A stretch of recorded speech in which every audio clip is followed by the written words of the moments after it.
Okay, सो आज हम लोग, चूँकि हम लोगों ने ये कंप्लीट पढ़ लिया कंप्यूटेशन। कंप्यूटेशन के हर एस्पेक्ट को हम लोगों ने डिटेल कर लिया है, डिटेल में हमने समझ लिया है। तो अब हम लोग करेंगे क्या, अब हम लोग कुछ क्वेश्चंस लगाएंगे इस पे। ओके, तो चलिए क्वेश्चन लगाते हैं। तो इस पे कुछ एग्जांपल्स हैं, पहले एग्जांपल स्टडी करेंगे, देन क्वेश्चन की तरफ बढ़ेंगे। सबसे पहला एग्जांपल है, और आपको मैं बता दूं ये एग्जांपल कई बार एग्जामिनेशन में आया भी हुआ है, इसलिए ध्यान से समझिएगा। देखिए, सैलरी कंपटीशन में कुछ करना नहीं होता। सैलरी कंपटीशन में लाइन से जो जो अमाउंट मिल रहा है सब जोड़ना है। बस ध्यान देना है कि किसमें कितना एग्जाम्पशन है। एग्जाम्पशन वाला अमाउंट हटा दीजिए, बाकी टैक्सेबल अमाउंट ऐड करेंगे, क्योंकि हमें टैक्सेबल सैलरी निकालनी है। मिस्टर आदित्य, चलिए समझते हैं इस एग्जाम्पल को। Mister Aditya is the managing director of ABC company limited. तो मिस्टर आदित्य क्या है, मैनेजिंग डायरेक्टर है एबीसी कंपनी लिमिटेड में in Mumbai. He received the following emoluments in the financial year 2016-17। उनको ये सारा अमाउंट मिल रहा है। चलिए देखा जाए, सबसे पहली चीज़ तो उन्हें क्या मिल रही है, बेसिक पे। तो बेसिक पे उन्हें कितना मिल रहा है, 96,000। अब देखो यहाँ कुछ लिखा नहीं, यानी कि पूरे साल भर का है। डियरनेस अलाउंस मिल रहा है, फॉर्मिंग पार्ट ऑफ बेसिक पे but not for the purpose of retirement benefit. तो यहाँ पे साफ साफ कह दिया है कि ये जो डीए है रिटायरमेंट बेनिफिट का पार्ट नहीं है। और ये कितना मिल रहा है, 44,000। ठीक है, अगला क्या है, बोनस। बोनस कितना मिल रहा है इनको, 10,000। यानी साल भर में इनको 10,000 रुपये बोनस भी मिला है। अदर अलाउंसेज में देखिए 20,000 रुपये इनको अदर अलाउंसेज के रूप में मिल रहे हैं।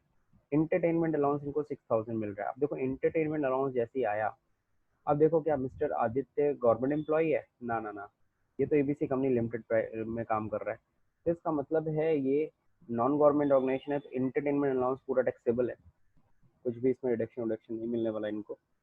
Is also provided with a rent free furnished accommodation. उसको कंपनी ने रेंट फ्री फर्निश्ड एकोमोडेशन दे रखा है। फर्निश्ड मतलब उस रूम के अंदर फर्नीचर भी डाल के दे दिया है उसको, वो भी कहाँ पे, इन कैलकटा, है ना। The rent of which is 36,000। यहाँ पे ये तो बोल रहा है रेंट 36,000 उसका होता है, लेकिन ये नहीं बोल रहा है कि वो रेंट कंपनी देती है। सिर्फ कंपनी बता रही है कि जो रूम तुमको दिया गया है नॉर्मली उसका रेंट 36,000 बनता है। ठीक है, तो अब यहाँ पे ये डिसाइड करना है आपको कि जो मकान है वो कंपनी का खुद का है कि नहीं है। जब तक ये लिखे ना कि कंपनी पे द रेंट ऑफ 36,000, तब तक हम नहीं मानेंगे। यानी यहाँ पे सिर्फ इतना बता रहा है, सिर्फ इन्फॉर्म कर रहा है आपको कि देखो भाई, जो तुम्हें मैंने फर्निश्ड एकोमोडेशन दिया उसका नॉर्मली भाड़ा साल भर का 36,000 होता है। ठीक है, तो चलिए ठीक है, अच्छी बात है। कंपनी का यानी कि खुद का मकान है, कंपनी ने किराए पे नहीं लेके दिया हुआ है। ये कैसे पता चला कि कंपनी ने, कहीं भी यहाँ पे लिखा नहीं है कि कंपनी रेंट पे कर रही है 36,000। जस्ट इन्फॉर्म कर रही है कि उस जगह का रेंट इतना बनता है। The original cost of furniture is 24,000। उसमें जो फर्नीचर डाल के रखा है ना, फर्नीचर की कॉस्ट कितनी है, 24,000। 24,000 का फर्नीचर लगा रखा है। The higher charges of AC, उसमें एसी भी लगाया हुआ है, कंपनी ने एसी लगा के भी दिया हुआ है, लेकिन एसी भाड़े पे लगाया हुआ है, और उसका भाड़ा कंपनी कितना देती है पूरे साल भर में, 10,000 रुपये। द कंपनी ऑल्सो पे इलेक्ट्रिसिटी चार्जेस ऑफ 6,000। और कंपनी क्या करती है, मकान का जो भी उनका इलेक्ट्रिसिटी का बिल है वो भी कंपनी ही चुकाती है in respect of his accommodation. Compute the gross salary for the assessment year 2017-18। चलिए ठीक है, तो बस ये 17-18 को हम लोग, ये फाइनेंशियल ईयर 17-18 की जगह हम लोग कर लेते हैं 19-20 फाइनेंशियल ईयर। असेसमेंट ईयर हो जाएगा 20-21। ठीक है, दैट्स इट। इतना चेंजेस हमने कर दिया अपनी तरफ से। अब चलिए देखा जाए, सबसे पहली चीज, अब देखो करना क्या है, कंप्यूटेशन सीधा सीधा करना है। तो कंप्यूटेशन देखो कैसे कर रहे हैं, तो हम लोग अलग से, हम लोग सीधे सीधे सॉल्व करते जाते हैं, वो ज़्यादा अच्छा रहेगा। इनके सॉल्यूशन को देखने से अच्छा है हम लोग खुद सॉल्यूशन करें।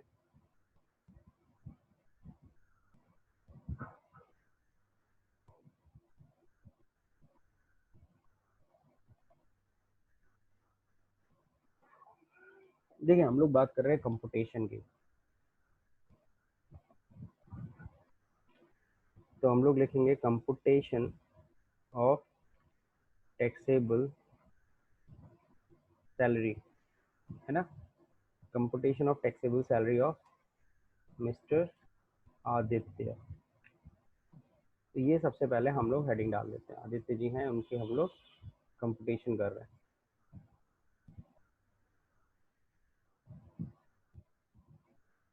ठीक है, अब यहाँ पे देखो लाइन से उनकी सैलरी सब जोड़ना है, जोड़ते चले जाना है। सबसे पहले नंबर पे देखो क्या आएगा, सबको पता है सबसे पहले नंबर पे बेसिक सैलरी आती है, बेसिक सैलरी। इसको थोड़ा नीचे कर दूँ और आप लोग को दिखा दे रहा हूँ, मैं इसको ना पर्टिकुलर बना दे रहा हूँ। ये कोई ज़रूरी नहीं है, बस ये ऐसे ही मैं फॉर्मेट बना दे रहा हूँ ताकि आपको समझ में आए, वरना ऐसा कोई फॉर्मेट की कोई ज़रूरत नहीं है। हेलो हाँ बोलिए सर, इसलिए आप जोड़। सर, स्क्रीन नहीं शो कर रहा, केवल क्वेश्चन शो कर रहा है। अच्छा,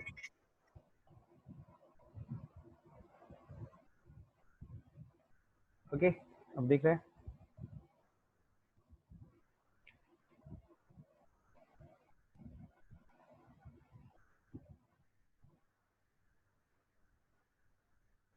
अब दिख रहा है ना सुशील?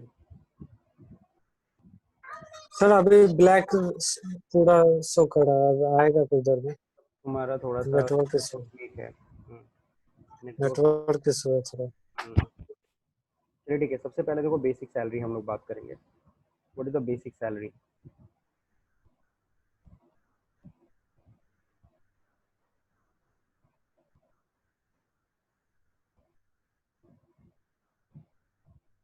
एक मिनट, बस थोड़ा सा बस फॉर्मेट थोड़ा सुंदर कर दूं, अच्छा लगे ताकि आप लोगों को पढ़ने में।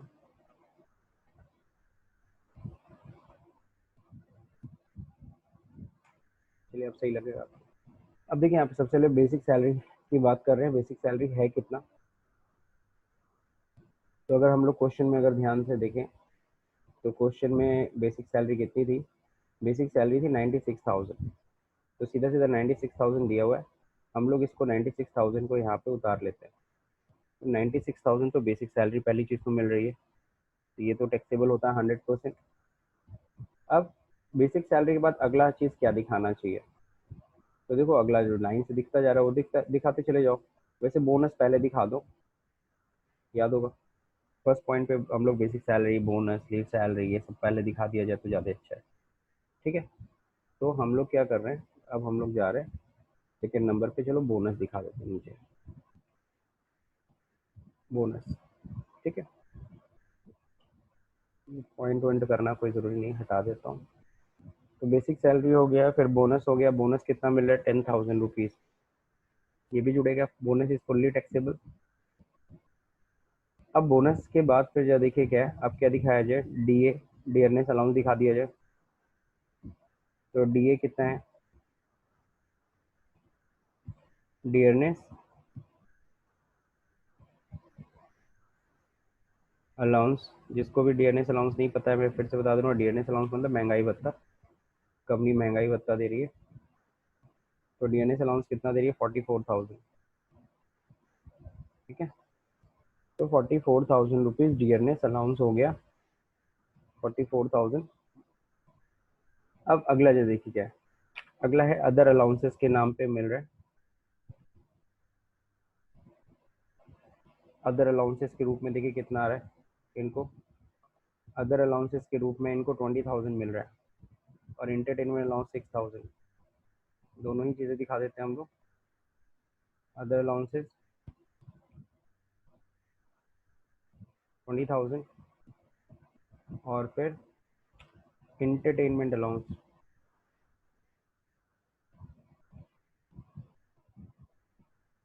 इंटरटेनमेंट अलाउंस भी फुल्ली टैक्सेबल है 6,000।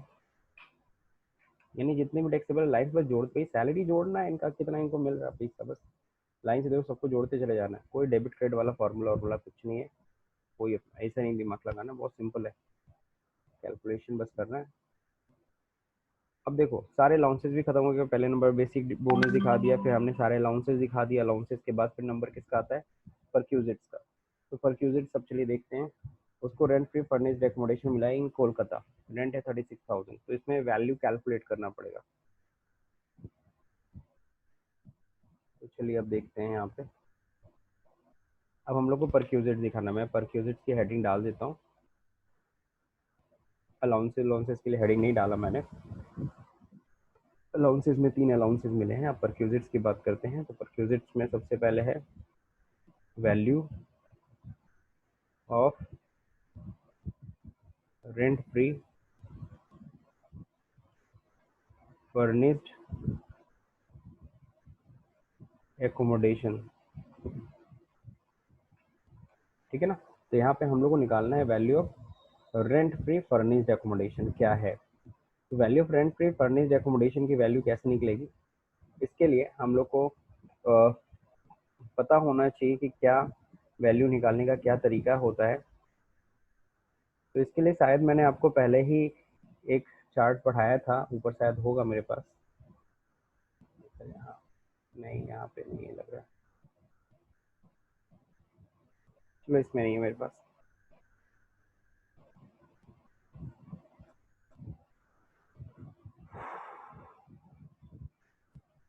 मुझे लगा यहीं पे होगा। अब चलो देखिए, यहाँ पे value of rent free accommodation देखिए कैसे निकलता है। अब बुक रेफर करते हैं।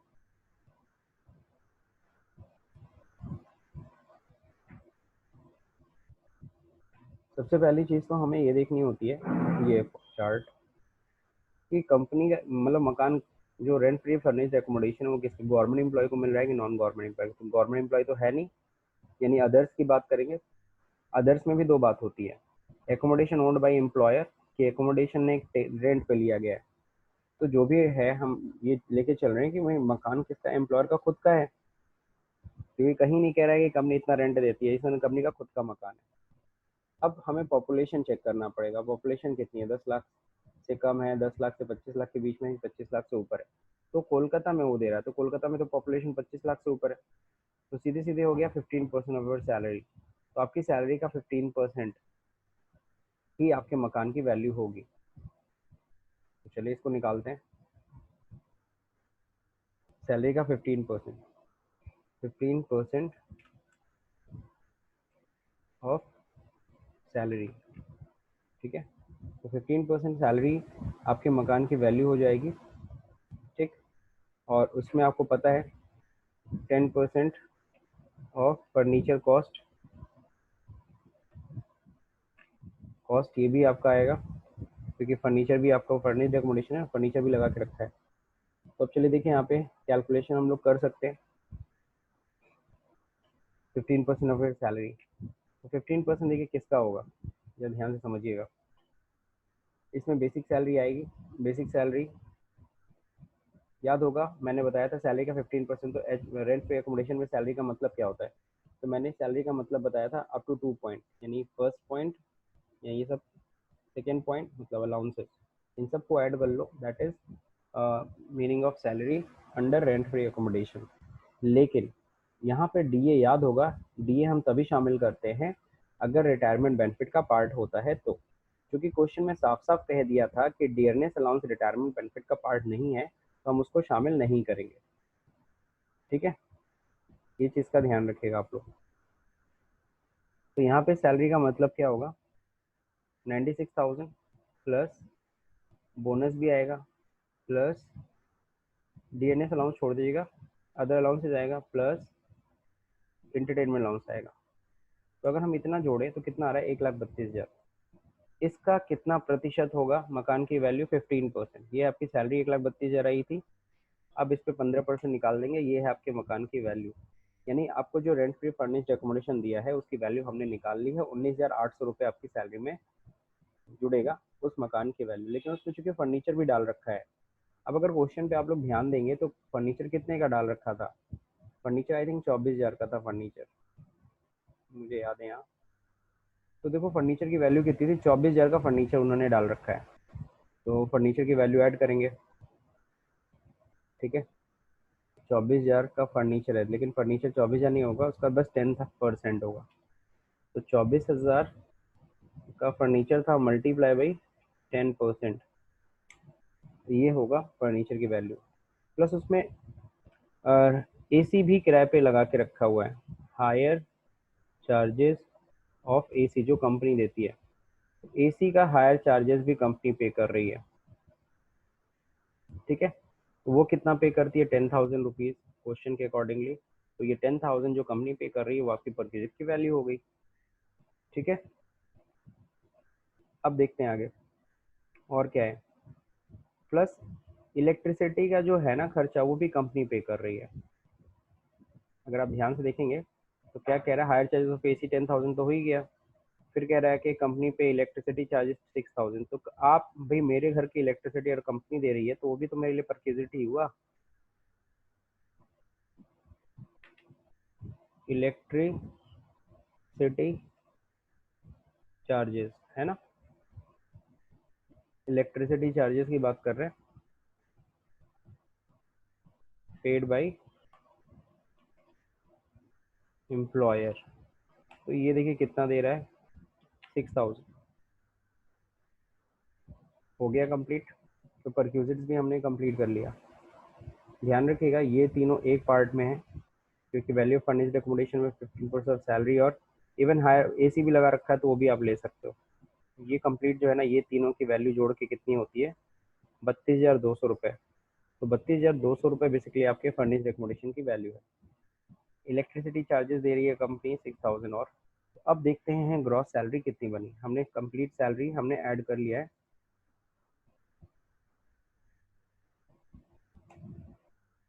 अब यहाँ पे लिखेंगे हम लोग क्या, ग्रॉस सैलरी, टोटल सैलरी इनकी बनी कितनी।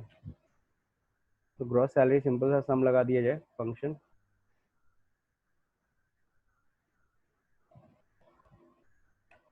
तो इनकी जो ग्रॉस सैलरी बन रही है 2,14,200 रुपीज़, ये इनकी ग्रॉस सैलरी है। अब आपको पता है इसमें लेस करेंगे क्या, आपने पढ़ रखा है डिडक्शन।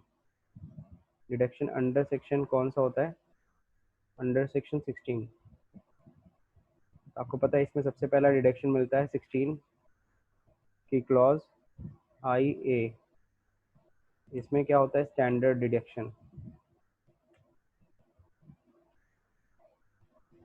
तो स्टैंडर्ड डिडक्शन को कितना मिलेगा, चूंकि फाइनेंशियल ईयर कौन सा है, computation of taxable salary of mister Aditya for financial year 2019-20। तो फाइनेंशियल ईयर 19-20 के अकॉर्डिंगली डिडक्शन, स्टैंडर्ड डिडक्शन कितना है, 50,000 का स्टैंडर्ड डिडक्शन इन्हें मिलेगा। फिर क्या, 16 की क्लॉज, ठीक है। एक मिनट, एक मिनट होल्ड करिए। हेलो, हाँ अविनाश, हाँ गुड मॉर्निंग। बस ठीक है, क्लास ले रहा था।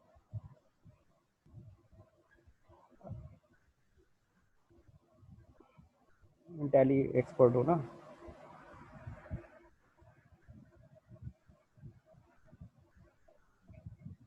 कहाँ पे है वैकेंसी है,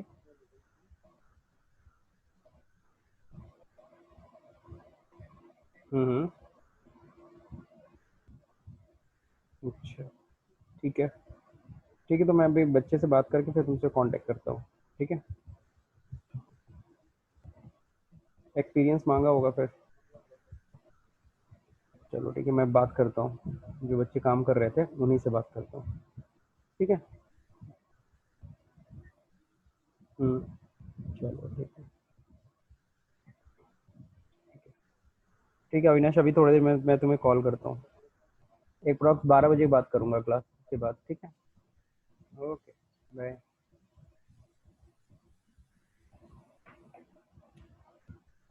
ओके, सो हम लोग बात करते हैं अब सेकेंड डिडक्शन की, दैट इज 16 की क्लॉज 2। इसमें डिडक्शन किस चीज़ का मिलता है, सबको पता है, एंटरटेनमेंट अलाउंस का। लेकिन आप सभी को पता है एंटरटेनमेंट अलाउंस का डिडक्शन नहीं मिल पाएगा इन्हें। पता है क्यों नहीं मिल पाएगा, क्योंकि गवर्नमेंट एम्प्लॉय है नहीं। तो यहाँ तो सीधे सीधे जीरो कर देता हूँ मैं, छोड़ो। फिर अगला डिडक्शन किस चीज़ का मिलेगा, अगला डिडक्शन मिलेगा प्रोफेशनल टैक्स का। तो इनका कोई प्रोफेशनल टैक्स तो कटा वटा नहीं है, प्रोफेशनल टैक्स। तो प्रोफेशनल टैक्स का कोई डिडक्शन नहीं है, चाहे तो हम इसे नहीं भी लिखते हैं तब भी काम चल सकता था।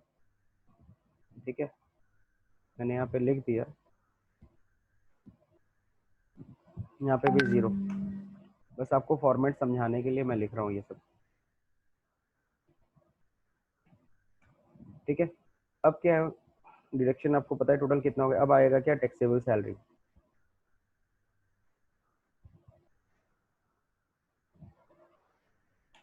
तो चलिए देखिए टैक्सेबल सैलरी कितनी बन रही है। सबको पता है इनकी ग्रॉस सैलरी बढ़ी थी 2,14,200, इसमें से रिडक्शन मिल जाएगा 50,000 का। देन 1,64,200 इनकी टैक्सेबल सैलरी है, और आपको पता है एग्जेम्पशन लिमिट के अंदर है ये, तो इनको कोई टैक्स देना नहीं पड़ेगा। तो ये था पूरा फॉर्मेट जो मैंने आपको अभी भी समझाया। ठीक है, अब एक और चीज़, इसी को बस थोड़ा सा अगर आप और सुंदर दिखाना चाहते हैं तो इसको थोड़ा यहाँ पे थिक बॉक्स बॉर्डर होता है, ये सब लगा होगा दीजिए, थोड़ा सुंदर लगता है, अच्छा लगता है। और क्या, ये इस तरह से कंप्यूटेशन हमने कर लिया।